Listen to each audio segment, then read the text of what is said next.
to Amateur Redneck Workshop. Like now I got that out. I'm Harold, and today what we're going to do is we're going to build what I call a portable DRO. And by portable DRO, it would fall in kind of, I guess, into the category of a magnetic back dial indicator, but we're talking about around 6-inch capacity here, and you can move this around wherever you want to. And I don't know, I never have had a dial indicator with a 6-inch capacity. I'm sure you can get one, I just don't have it, haven't seen it. But that, hopefully, if my project works out right, that's what I'll have. And that's why I'm calling it a portable DRO, because it covers so much more distance than any dial indicator or digital indicator that I've ever had. And before we get into that, I want to talk to y'all about something. I encourage people to make a will, and I still do. Some people we know just recently, that fellow died without a will, and so they had to get a lawyer, and they went by the state's rules on it as to who got what. And I'm not certain that everybody was happy about, you know, that. Maybe some people expected more or less, but that's how it was divided up. And I don't hear anything about a lot of hard feelings, so it may have worked out good in that case, but it might not work out good in your case. So anyway, there's another little thing.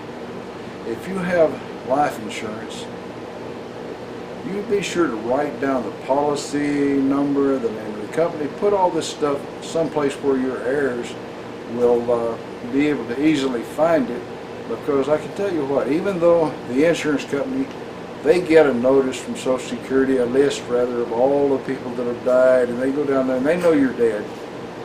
And what they'll normally do is they'll just start deducting from your life insurance to pay the monthly premiums. They're not going to call up your survivors and tell them you had that life insurance, or that it's sitting there and you can collect on it. They're just going to sit there and bleed it down to nothing if nobody ever shows up to claim it. So you really need to have a list of what you've got. Now personally, I was guilty of that until just recently. I had a couple of different policies through the credit union, and I paid one every year and the other one I pay on every month. But I didn't have any written proof that I had that insurance. I looked around, I was pretty careless there, and so I had to communicate with the insurance companies, actually the same insurance company, and tell them to send me copies of the policy and stuff, things that my heirs could use to show that I actually had the insurance, so that they could go and collect it. And it's not a lot, but it's enough to kick me in the dirt, you know, if they insist on that. Personally, I'd go for cremation, because I'm not going to be hanging around to find out what happened, you know. Anyway, off of that kind of advice, which I'm not a lawyer, so I can't give you legal advice, but that's just something you need to think about. Let's go ahead now, and I got to tell you something else too. We've only got Bubba in this video, no Daisy. If I have both Bubba and Daisy in the same video, then I got to charge y'all double, and you know, you probably don't want to do that. So we got Bubba this time. Maybe next time we'll have Daisy. You know, that's why they're not together. It's just, you know, the production costs are too high. Anyway, let's get on with the project. Well, now that the boring machine is gone, I've rearranged everything in here because I got more floor space. As you can see, the hydraulic press is facing the other way on the other side of my little space. I moved the bandsaw further down. I moved the little grizzly further down, and that gave me room to put my little homemade cyclone for the vacuum down here, because my hose, when I had it on the other end of the lathe, the hose couldn't reach the drill press. Now it can reach the drill press, the grizzly, everything except the bandsaw, and I don't need it down there. So there's an improvement. And I put the rotary table up there on the on the mill to play with it for a little bit, and I discovered that that lift moves too fast in the single wire mode, so I put it in the double wire mode because that slows it down to half as fast, and I think I like that a lot better. I don't care about doubling the pickup capacity, but I did want to slow it down because that thing moves too fast, and I'll knock dents in my mill table if I'm not careful. So there's the start of the improvements, and I'm going to get on and make a few little things like some T-nuts and such as that for that little rotary table, and I'm going to get out the dividing plates and figure out how to use them. So I got a lot to do here the next few days. Come out here to do a little project, and then I got to looking at my lead screw and noticed it looked like there was some crud down in it, so I decided to scrape it out with my pocket knife. And it was, you know, like dried oil and such, grease or whatever. Down here in this end where the lead screw doesn't really get used, all the heavy use is along in here. That's where the half nuts grab it. And then I got to thinking, looking, and I could see that it doesn't look the same everywhere, you know. I mean, look at, I don't know how close I can get and still be in focus. Well, that's doing pretty good. Alright, anyway, if you look at the tops of the threads down here, how they're nice and square and sharp looking. And then you come back down here to the area where all the use is at, and see how much thinner they look. Yeah, it bothered me when I saw it. And there's really not much I can do about it unless I want to buy another lead screw, which probably worth about as much as the lathe, you know. So we're going to keep on like this until it's just an absolute necessity that I do something about it. Who knows? The lead screw might outlast me anyway. So for now, I know it, and I've looked at it, and I've seen it, and I'll just keep it in mind. Anyway, we're going to get on with the project here. I'll show it to you in just a second. I've got these Harbor Freight calipers, and I've got a little bit of damage right here where these two pieces pass each other. It's nice and sticky, and I lost the battery cover and one thing or another. And I got to thinking, this would be better than, or at least as good as any dial indicator if I fix it up to hang on to the carriage and hang on to the bed, and I can use it, you know, like a DRO to tell me how far I've gone or whatever.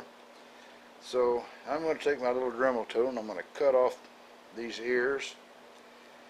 This one here, I may cut most of it off too. I don't really need it other than where it just comes together a little bit there to be 0. And 0 can be anywhere you want it. Maybe once I've got it setting down, maybe that'll be a good 0, you know.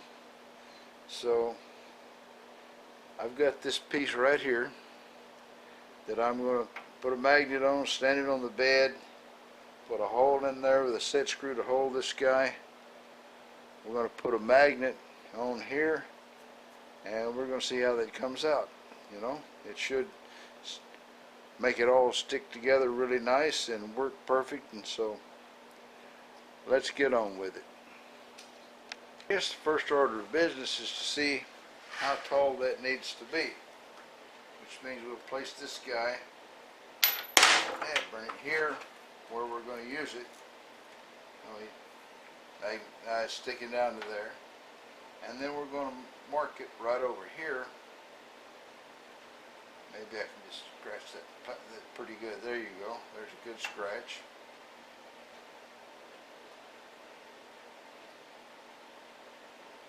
That ought to do the job, I hope.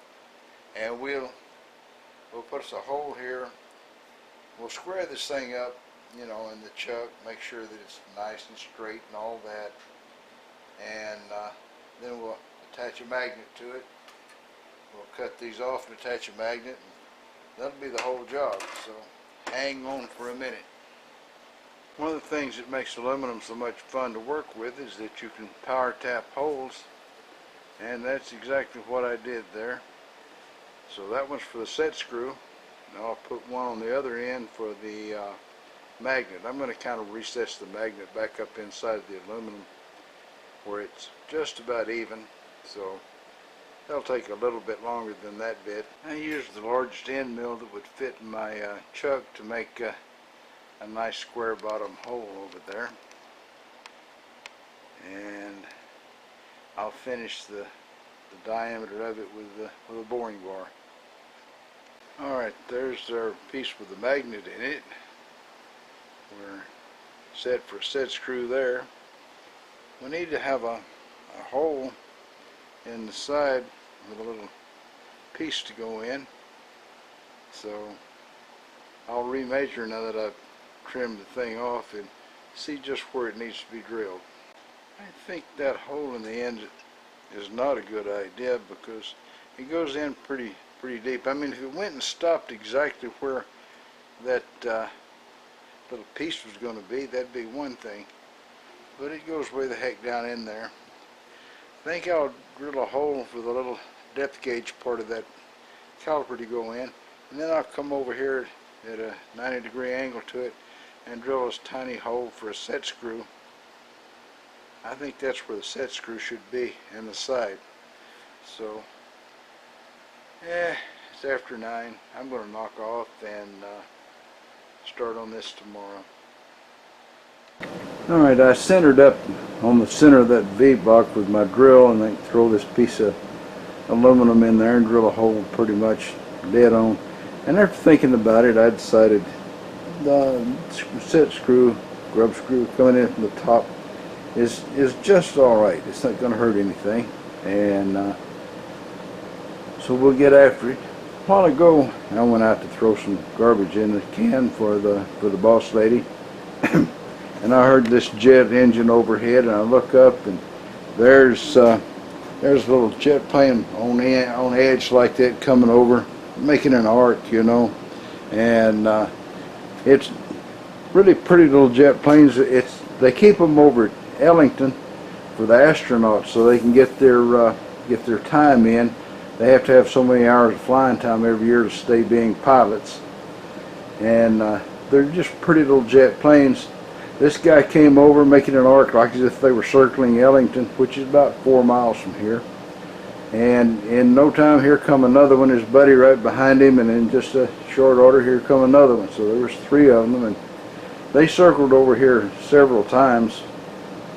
And every time I figured it was the last time, or I'd get you guys a picture of them. They're really pretty little jet planes. They look like small fighters, you know, but of course they don't have any missiles on the wings or anything. They probably don't have any armament at all. I figure they're probably trainers or something. When I was a kid, Ellington was an Air Force base, and I remember going over there with a buddy. His daddy was a retired Air Force guy, and we went over there to the bowling alley on the base, and they had a bowling alley and they had a commissary, and I think his dad would buy some groceries over there to commissary. And then some years back they shut down the air base and turned it into a commercial airfield. So that's where they stopped. Back before I retired, I remember they were moving the space shuttle on its last trip, had it on top of a big airplane, and they stopped over there at Ellington. I was coming home from work, and 45 was just totally plugged, and I couldn't get down it, so I thought, well, I'll go down 146. I mean, not 146, Highway 3, which goes right by Ellington. It was the worst choice I could have made because all the people were there. They were parked on the side of the road for a couple of miles in every direction, walking across the road. I didn't think I was ever going to get home. All right, well, enough of that bull. Let's get on with the drilling. It's boring, but I'm just going to go ahead and video this.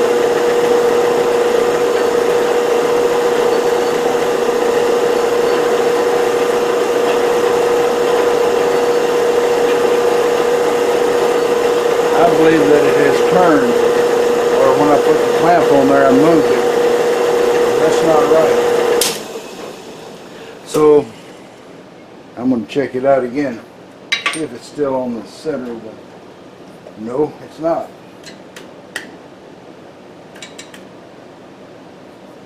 what it is. My table, I didn't fasten the table down.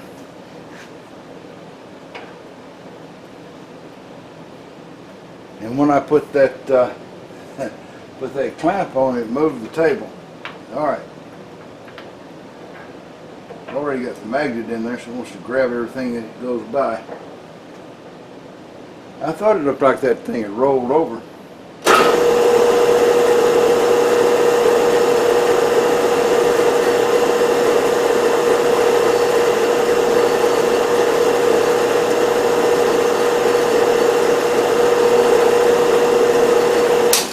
I should be able to get a good start with this short drill bit now.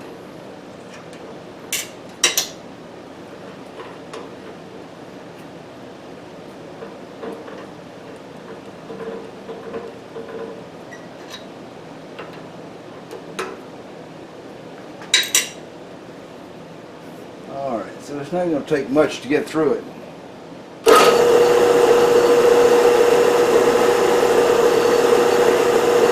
Probably should have put a little kerosene or WD-40 or diesel on it.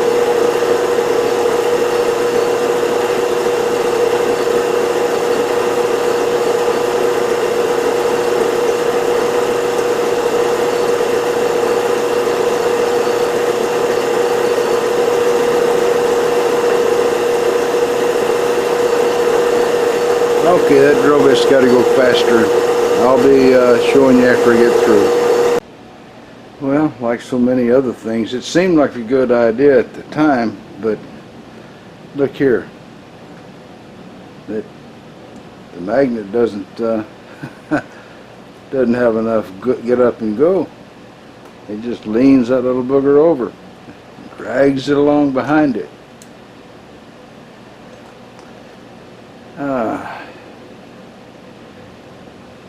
Maybe if I make the hole twice as deep or 3 times as deep and stack about 3 magnets in there, I'll give that a shot. We'll see how it works out.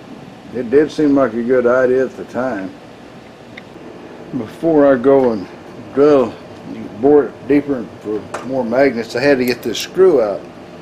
And I had it in really tight, and I was starting to mangle the screw head there. And so I got this tool. I started using these back when I was doing motorcycle repairs. You have those steel screws with Allen head on them, not Allen head, Phillips head on them, screwed into an aluminum housing, and the dissimilar metals just sort of weld themselves together. Well, this guy, you take him, magnet grabbing hold of things, you put him in the screw, and you give him a whack on the head there, and he will undo practically anything. And the pressure is pushing down into the screw head, so if there's very much screw head left, it's going to unscrew the little booger and make it come on out. And this will work in both directions. It's got a little spring-loaded spot in there where you turn it like that, and now the force is the other way. If you go and turn it like that, then it's loosening. I've probably got 2 of these laying around, and it's definitely the best tool I ever had for working on stuck screws. Anything gets really totally bad stuck, I'm going to that little hammer job. I forget what they call them. By the amount of rust and crud on here, you can tell I've had it a really long time. I got another one I think's in a blue box, but I don't know where it's at. I was lucky to remember where this one was at. Back in the 70s, my second oldest brother gave me a handful of files, and other than just one file I bought at Harbor Freight the other day just to get the rubber handle, I've never bought a file since. So I guess you could say he gave me a lifetime supply of files. Alright, I put 3 magnets in there, and it seems like it's turned out to be a pretty good idea. See the numbers? There we go. So this guy will measure just like a DRO, but he's portable, and I can put him where I want if he's in the way somewhere. my next step will be to cut off these pieces, any extra pieces, and drill a hole for the magnet. These magnets are really brittle little boogers. I tightened the screw down in the center of this one, and it just shattered right there. I know if you let them pop together, they'll shatter and break like glass. I've got 2 or 3 with chips in the side, and one that completely disintegrated, so they're pretty darn delicate. And I got another use for one of my high dollar knobs.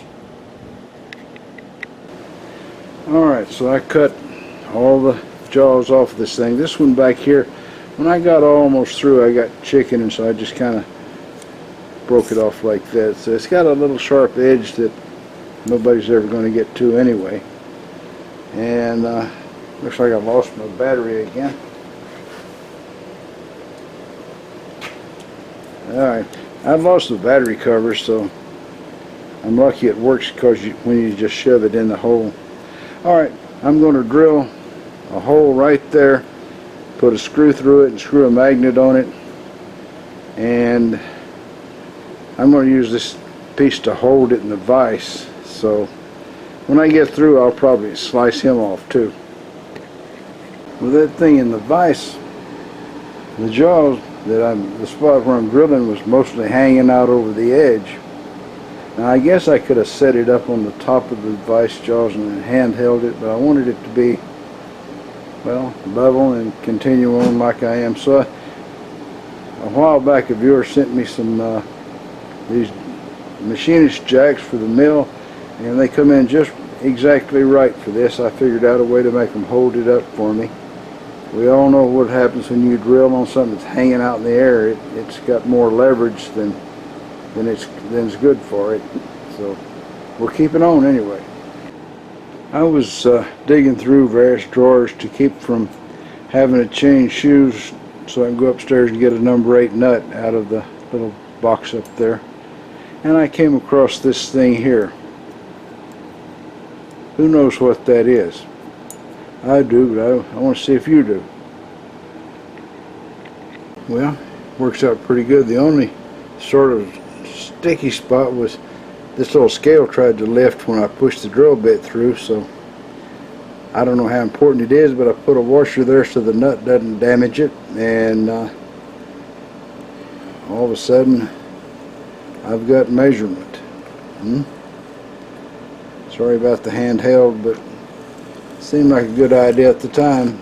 I think you've heard that already today, but there we are.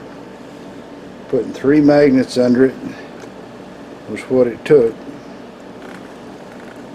I used to be more secure if I had 4 magnets, but 3's doing the job. Alright, so other than the Bubba joke, that's going to wind it all up. Well, I'm going to tell you all about Bubba here in a minute, but first I want to tell you, you need to go over to Michael McCoy's channel and watch his video about Granny and the X-Lax. I think you'll get a good laugh out of that. I know I did. Yeah, give it a shot. And anyway, the other day I come across Bubba's Uncle Bubba, and there he was, homeless out on the side of the road, you know, one of those cardboard signs, you know, we'll thank you for money. You know, he ain't going to do no work, I don't think. But anyway, he was out there with the sign, you know, and I said, how did you get into this situation, you know? And he says, well, he says, up to last week, he said, I had everything. He said, I had it all. He said, I had plenty to eat, and my clothes were washed and pressed, and I had a roof over my head, I had TV and the internet, I went to the gym and the pool and the library. He said, I was working on my MBA online. And he said, I had no bills and no debt. He said, I even had full medical and dental coverage. And, you know, I sort of felt sorry for him. I said, well, what happened to you? Was it drugs or alcohol or divorce? What was it? Uncle Bubba says, no. He said, well, none of that. He says, I got out of prison. Okay, it's I appreciate y'all watching, and until we get back here, y'all keep on keeping on. And if you'd like to subscribe, just go right on ahead. I'd like that. And leave comments. I like comments. Okay? Well, till later. See y'all around.